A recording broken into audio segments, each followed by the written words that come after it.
Hello everyone, thank you for joining me today. My name is Steve Boone, Head of Product Management, HCL Software DevOps. Today we're going to be talking about humanizing DevOps through data. I appreciate you for joining us. If you have any questions, feel free to reach out to me on Twitter at Steve_Boone, or you can email me steven.boone@hcl.com. So let's jump right into it. We're all right now going through what I would call a new normal, and that new normal is extremely challenging. One of the things that we know from talking with our customers and also seeing from our friends at Epic that have put together this cool infographic, people are struggling from burnout, and we're really struggling with the fact that we don't have the normal social interactions that we're used to have. And in DevOps, when we're experiencing things like culture shock, it's extremely hard to be as innovative and as forward-moving as we'd like to be.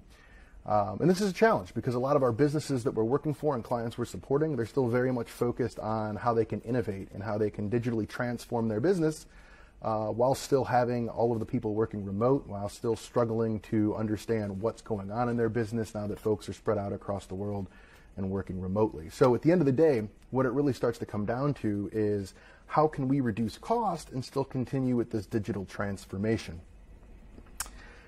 Also, we'll talk a little bit about the big elephant in the room is how do we avoid the burnout, right? What can we do to keep people engaged, to improve communication, to have better alignment across the business so people know what to work on, feel comfortable about what direction that they're going, and still feel like they're not on an island, but part of a robust, working, well-connected development organization. So when we typically talk about DevOps, specifically when we talk about data-driven DevOps, we're going to focus on what I call the fundamental core three, right? People, processes, and technology. And the reason why we start there is because they have a really good way of mapping into the things that we really want to highlight today. When we talk about people, we're really going to focus on culture and how we can improve the culture and the people that make up that culture. When we talk about processes, we're going to focus on how we work together, right? Overall as an organization, how do we get the work done? How do we move from idea all the way to customer tangible deliverable? When we talk about technology, we're going to focus on the tools that we use within those processes of gathering together to deliver that software. In culture, you're going to hear me talk about this quite a bit, right? The whole point of humanizing DevOps through data is to improve the culture. And so when we talk about culture, we talk about a number of things: communication, collaboration, trust, accountability, right? To me, a great way to think about DevOps culture is that it's a shared responsibility, right? And that responsibility comes with delivering well-quality software to our clients on time. And if we want to have good shared responsibility, that means we need better transparency, better communication, and better collaboration across our entire business. So how does data help in this? Well, data ideally will shed some light on how we as an organization do work, right? And we want to look at data from a number of different places. We'll talk about that in a second. But ideally from that data, we want to analyze it, we want to look at it, we want to do all sorts of analysis on it, whether that's AI, machine learning, you name it. Even just looking at the raw data can help us formulate some conclusions and therefore allow us to plan some course of action to hopefully get better at what we're trying to do or identify areas of improvement and then seek out to actually go and make those better for us. So the data that we want to start harvesting, we want to start looking for, examining, is coming from a number of different places.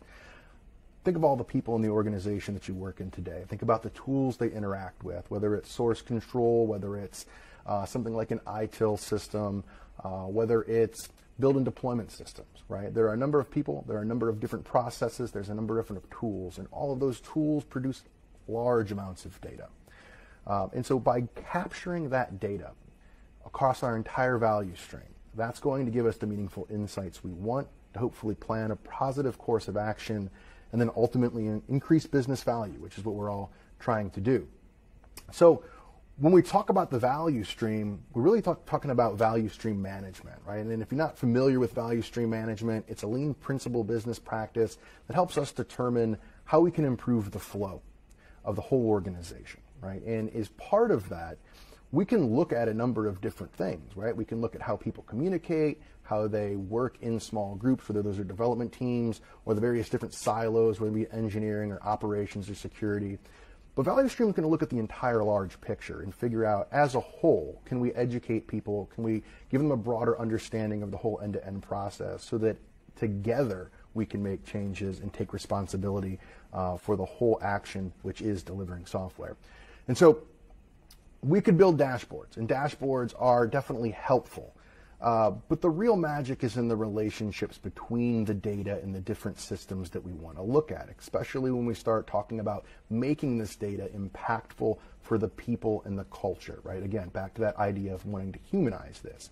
So what we want to do is, again, we want to look at things like our work items. We want to look at things at how those work items interact with the different builds they're associated to, the pull requests, the deployments, the unit tests, code coverage, static analysis, whatever it might be, right? Because that's going to give us a very large picture of how everything works together, and therefore allow us to focus in on areas that we can hopefully make some impactful improvements on.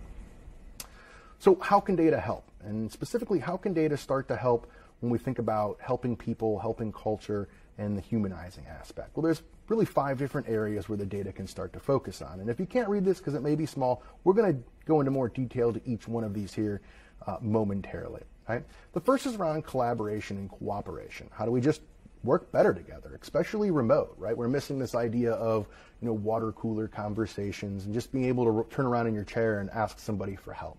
So first one is going to be collaboration and cooperation. The second one is around process flow, right? By visualizing that overall end-to-end process, we get a better understanding for how that process works.